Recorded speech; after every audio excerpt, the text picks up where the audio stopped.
अस्सलाम वालेकुम। बहुत अच्छी स्वीट डिश आपके साथ शेयर कर रहे हैं और बहुत अच्छी है, बड़ी अच्छी रेसिपी है ये, जो कि मैं हमेशा बनाती थी, लेकिन अब मुझे चांस मिला है कि आपके साथ भी ये रेसिपी शेयर करूं और बहुत अच्छा आपको बहुत अच्छा लगेगा। है तो कॉमन, लेकिन जो मेरी रेसिपी है ना वो बहुत आपको अच्छी लगेगी, और क्योंकि ये मैंने बहुत अपनी फैमिलीज वगैरह में सबको बना के दी। ठीक है जी, तो फिर चलते हैं। मैं आपको अपनी रेसिपी से जो है वो सारी चीज़ें बताती हूँ, इंग्रेडिएंट जो जो है मेरे पास। ठीक है, सबसे पहले तो इसमें मैदा यूज़ होगा। मैदा मेरे पास है 3 कप्स हैं। ठीक है, 3 कप इसमें मैदा है। ठीक है, ये वाले 3 कप यानी मेरी मेजरमेंट जो होती है ये वाली मैं आपको बता रही हूँ 3 कप्स। ठीक है, वो 3 कप मैदा है जिसमें मैंने 1 कप जो है वो सूजी ले ली। अच्छा, ज़्यादा सूजी इसलिए नहीं डालते क्योंकि काफ़ी ना हार्ड हो जाता है। ठीक है, वो जो टिकिया बनती है ना, मीठी टिकिया, हम वो बना रहे हैं। ठीक है, ये स्वीट डिश बहुत कॉमन तो है लेकिन सबकी रेसिपी चेंज होती है, लेकिन जो ये मीठी टिकिया है ये बहुत हार्ड हो जाती है अगर इसमें सूजी ज़्यादा डालते हैं। तो 3 कप्स मैंने इसमें मैदा लिया है और 1 कप मैंने कप भी आपको बता दिया कि कप मेरा जो है ये जो है मेरा फुल है। ठीक है, और ये मेरा ये वाला जो है वो इसका हाफ है। ठीक है, तो ये मेरा ये वाले कप जो है ना, छोटा जो होता है, ठीक है, ये मेरा इस कप जो ये वाला कप जो था ये सूजी का था। राइट। अच्छा, शुगर है मेरे पास 1.5 कप, वो मैंने इसमें ऐड कर दी, जो कि मैंने पाउडर लिया है पीस के लिए है, क्योंकि आप इसमें अगर साबुत डालोगे तब भी बहुत हार्ड हो जाता है। राइट। इलायची पाउडर है, मैंने इसमें 7 और 8 इलायची ले ली है, वो भी मैं ऐड कर दी। पीस लिया था, कोई चीज़ इसमें इस तरह नहीं जाती जो कि वो फट जाते हैं फिर। ठीक है, कोकोनट है, ये देखें मैंने इस तरह से ले लिया था। ये ऑलमोस्ट मेरे पास 6 टेबल स्पून कोकोनट है। आपने सारा डालना है, बड़ा अच्छा इसका टेस्ट आता है। राइट। अच्छा जी, अब ये इसमें पिस्ता और बादाम का मैंने पाउडर कर लिया है। मैंने तकरीबन जो है इसमें 25 ग्राम जो है ना दोनों चीज़ें हैं, और सब मिला के 50 ग्राम होंगी, तो ये पीस लिया है तो ज़्यादा क्वांटिटी हो जाती है। पिस्ता बादाम दोनों है। ठीक है, मैदा है, सूजी है, बाकी सारी चीज़ें आप देखेंगे वीडियो में तो आपको समझ में आएगा। राइट। थोड़ा ये अगर इसके चंक्स रह गए तो कोई बात नहीं, इसको मैं कर लूँगी। ठीक है। अच्छा जी, अब मेरे पास तिल है, वाइट वाले तिल हैं, जिसको मैंने ले लिया है। ये देखें, ये मेरे पास कप है।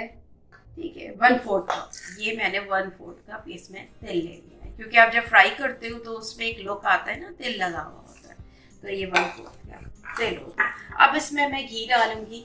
ठीक है, घी से हम आटा गूंदेंगे, इसकी डो बनेगी। अच्छा, घी जो है ये देखें, ये मेरे पास जो है कप है, ये मेरा हाफ, ये देखिए वो फुल होता है ना, ये जा रहा है। ठीक है, ये आपने इसमें ऑयल डाल दिया 1 कप से कप। अच्छा, अब इसको मैं मिक्स कर रही हूँ। इसकी अच्छी सी डो बनेगी, लेकिन डो किससे बनेगी? मिल्क से। मिल्क आपके पास कोई भी टेट्रा पैक हो या फ्रेश मिल्क आपके पास आता है तो वो आप उसमें डाल सकते हैं। अच्छा, डो बनाने के बाद आप इसको थोड़ा सा रेस्ट दे दीजिएगा। एक्टिवेट होती है हर चीज़, इसीलिए मैं कहती हूँ आपसे रेस्ट देने को। ठीक है जी, हर चीज़ आपकी एक्टिवेट होती है, तो हम हर चीज़ जो है ना इसमें थोड़ी देर इसको जो है रेस्ट देते हैं। ठीक है। अच्छा जी, मेरे पास टेट्रा पैक है जो कि घर में यूज़ होता है, तो ये एक डो बन जाएगी इसकी।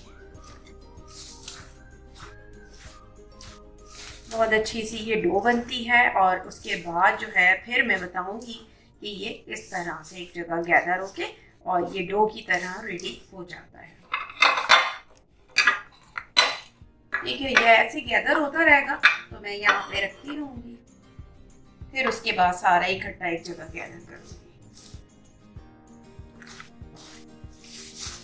बहुत ही ज़्यादा इसमें आपको फुल प्रोटीन मिल रही है। रमज़ान आ रहे हैं, अगर आपको रमज़ान के लिए भी बना के रखना है तो ये बेस्ट है। आप सहरी में एक एग बॉयल ले लीजिए और उसके साथ ये ले लीजिए, बस आपकी पूरी अच्छी सी सहरी हो गई। क्योंकि मैं तो सहरी इसी तरह कोई बहुत लाइट सहरी करती हूँ, इतना हैवी मैं नहीं करती।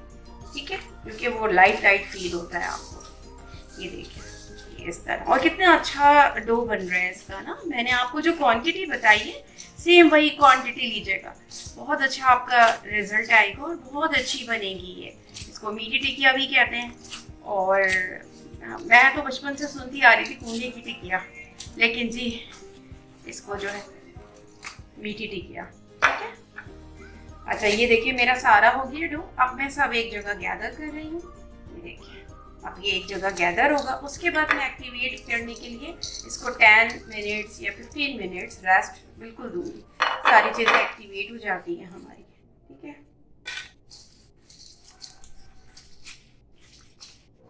ये देखें। ठीक है,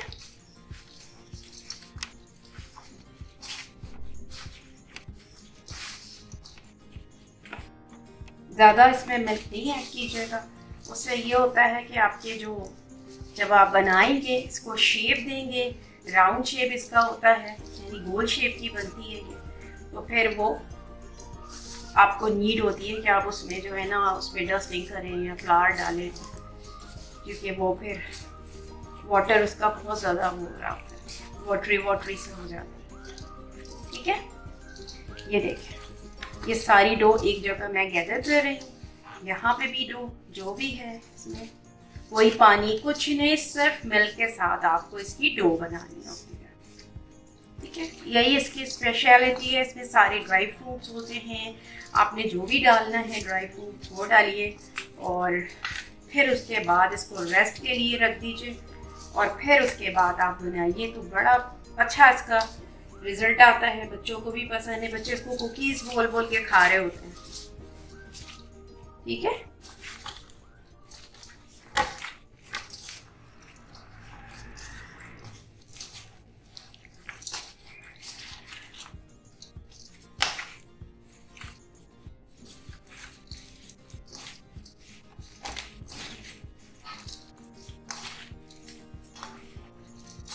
ये देखें ये सारा एक जगह गैदर हो गया है। ठीक है, ये डो इसका, और अब मैं इसको जो है थोड़ा सा रेस्ट के लिए ये देखें। ठीक है, आपके सामने बनाऊंगी, आपके सामने फ्राई करूंगी, आपके सामने बताऊंगी कि इसका क्या टेम्परेचर होना चाहिए जब ये फ्राई हो। ठीक है जी, ये जा रहा है रेस्ट पे, इसको थोड़ा कवर अप करूंगी। आफ्टर 10 मिनट इसको फ्राइंग के लिए आपके सामने शेप होगा, फिर फ्राई होगा। ठीक है जी, ये देखिए 15 मिनट्स हमारे हो गए। रेस्ट दिया था मैंने, आपको बोला था कि मैं रेस्ट दे रही हूँ। देख किस तरह से खुद ये एक जगह गैदर हो जाता है, क्योंकि जब 15 मिनट से पहले थोड़ा सा सेटल होने में मुश्किल हो रही होती है। अब देखें ये हम जो है यहाँ पे मेरा जो काउंटर है वहाँ पे मैंने थोड़ा सा ऑयल जो है वो थोड़ा सा ग्रीस कर दिया है ऑयल। अच्छा, अब मैं क्या करूँगी, यहाँ पे देखें कितना अच्छा ये डो बन रहा है ना।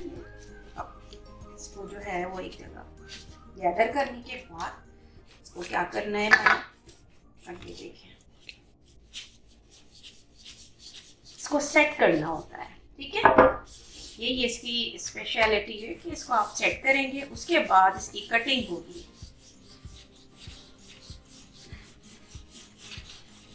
अच्छा, कटिंग आपके ऊपर है, आप ज़्यादा थिक नहीं रखिए, ज़्यादा थिन नहीं रखिए, और किस तरह से रखना है मैं आपको बता रही हूँ। कटर होना चाहिए आपके पास।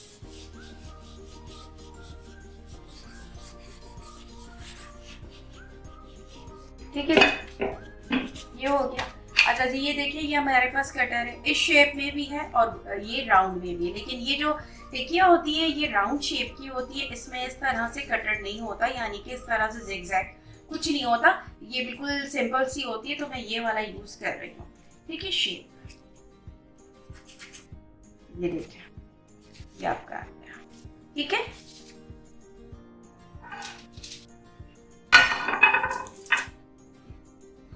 अगर आपको ये थिक लग रही है तो आप और, लेकिन वो फिर बहुत ज़्यादा क्रिस्पी हो जाएगी। ठीक है,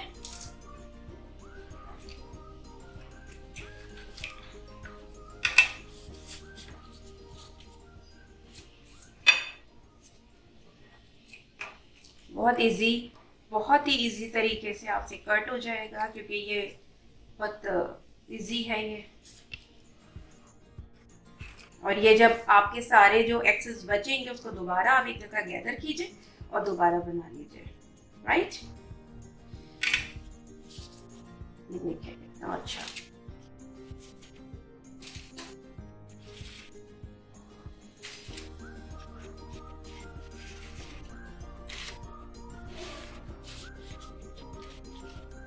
अच्छा जी, अब ये दोबारा एक जगह मैं गैदर करूंगी और इसका दोबारा डो बना के ये दोबारा यूज हो जाएगा। ठीक है, ये दोबारा यूज होगा और दोबारा इसमें जो इसी तरह से मैं फिर इसको राउंड दूंगी, यही शेप दूंगी और इसी तरह से ये बनेगा। ठीक है, जब तक मैं आपको ये बता दूं कि मैं किस तरह इसको फ्राई करने लगी। अब देखिए हम ये फ्राइंग की तरफ आ गए हैं। मैंने आपके सामने जो बनाया था, आप ही के सामने शेप दिया। अच्छा, लो फ्लेम करना है। अगर आपने फुल फ्लेम किया तो क्या होगा कि ये जो जितनी भी है ना ये कच्ची रह जाएंगी और ऊपर से गोल्डन हो जाएंगी। ठीक है, तो फिर आपको ये जो है बहुत ही सॉफ्ट तरीके से एक एक करके डालेंगे। डीप फ्राई होगी, शैलो फ्राई नहीं होगी। अब जो ओवन में खाना चाहते हैं वो ओवन में भी इसको बेक कर सकते हैं। ठीक है, इसको बिल्कुल लो फ्लेम पे आपने कुछ भी नहीं चलाना। जब ये खुद आपको पता चलेगा, ये खुद गोल्डन होने लगेंगी। ठीक है, वो पता चल जाता है कि गोल्डन हो रही है, फिर आपको टर्न करना है तो टर्न कर लीजिए। ठीक है जी, ये देखिए ये डीप फ्राई करनी है आपको, बहुत ही लो फ्लेम पे आपको ये रखना है। ठीक है,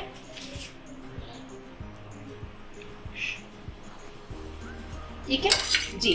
अब ये हो रही है फ्राई, लो फ्लेम मैंने किया हुआ है। मैंने जो है ऑयल डाल दिया था जो कि प्री हीट हो गया था। अब इसको लो फ्लेम कर दिया। अब ये फ्राई होने जा रहा है। जब ये होने लगेंगी फिर मैं आपको बताऊंगी कि किस तरह की कंडीशन है। ठीक है, देखिए ये कलर देखिए। ठीक है, ये मैंने टर्न किया, ये ब्राउन कलर आया, लाइट ब्राउन। डार्क ब्राउन नहीं कीजिएगा, बहुत ज्यादा वो डार्कनेस पे चला जाता है, बहुत ही डार्कर हो जाता है। तो फिर ये मैंने इसको लाइट ब्राउन में रखा है। ठीक है, ये फ्राई हो गई, ये टर्न हो गई। अब इसको निकाल के मैं दूसरा वाला डालूंगी, वो उसके बाद जो है वो भी फ्राई हो जाएंगी। फिर एक साथ बताऊंगी। मैं आपको ये दिखा रही थी कि ये इस तरह से, लेकिन फ्लेम मेरा बिल्कुल लो है। आप भी लो फ्लेम भी करो, क्योंकि वो अगर ज्यादा वो होगा तो फिर वो ब्लैक हो जाएंगे। ठीक है जी, फ्राई हो गई मीठी टिकिया, रेडी हो गई। देखें कितनी अच्छी इसकी जो है वो लुक आई और कलर यही होना चाहिए, बहुत ज़्यादा डार्क नहीं कीजिएगा। ठीक है, अब आप इसको सर्व कर रहे हैं तो सर्व करके ये मैंने जो है वो ड्राई फ्रूट जो भी इसमें डाले थे, पिस्ता, बादाम एंड कोकोनट, ठीक है, ये थोड़ा सा ये आपने ऊपर से स्प्रिंकल कर दीजिए। अच्छा लगता है, सर्विंग बहुत काउंट करती है। बंदे का दिल भी ना चाहे ना वो खा लेता है, राइट, बड़ा अच्छा लगता है। और ये किया कीजिए। अच्छा जी, ये हो गया। उसके बाद आपने ये जो जितना आपने खाना है, जितना आपने सर्व करना कीजिए। उसके बाद इसको किसी अच्छे जार में आप रख दीजिए, लेकिन जार थोड़ा ग्लास का हो यानी कांच का हो तो इट्स बेटर, बहुत अच्छा होगा उसका रिजल्ट। ठीक है, वो कंटेनर में रखिए, एयर टाइट रखिए, कुछ भी नहीं होगा। और बहुत अच्छी देखिए ये क्रिस्पी कितनी बनी है, पहले ये देखिए। ठीक है, एक ये मैं आपको दिखा देती हूँ, एक ये क्रिस्पी है, इस तरह से भी है। और मैंने दो तरह से मतलब देखे, ये देखिए वो बहुत ज्यादा क्रिस्पी रखी है मैंने, ये थोड़ी सी लाइट रखी है। ठीक है, वो थोड़ा सा बहुत ज्यादा क्रिस्पी है और ये लाइट। ठीक है ना, कितना अच्छा इसका आया है अंदर से टेक्सचर। तो आप इसको ज़रूर ट्राई कीजिएगा और इसको बनाइएगा घर में। मैं चाय के साथ सर्व कर रही हूँ। ये मेरी चाय है। ठीक है, ये मेरी चाय है। सबने मेरे कप को देखा हुआ है, ये मेरी चाय है और ये एक और चाय किसी और की है। ठीक है जी, और जो मेरे साथ वीडियो बनाता है उसकी है। ठीक है, फिर इंशाल्लाह इसको एंजॉय कीजिए, चिल कीजिए, लाइफ को एंजॉय कीजिए। लाइफ बहुत अच्छा गिफ्ट है हमारे लिए और इसको एंजॉय किया करें। और हर दिन जो है ये सोचा करें कि एक अच्छा दिन हमारे लिए आने वाला है इंशाल्लाह। ठीक है जी, तो फिर इंशाल्लाह इस वीडियो को एंजॉय कीजिएगा और इसको बनाइएगा। फिर अच्छी सी वीडियो के लिए फिर आऊँगी। टेक केयर, अल्लाह हाफिज़। वीडियो एंजॉय कीजिए। सॉरी, ये मैंने वेट कर लिया। ठीक है, एंजॉय।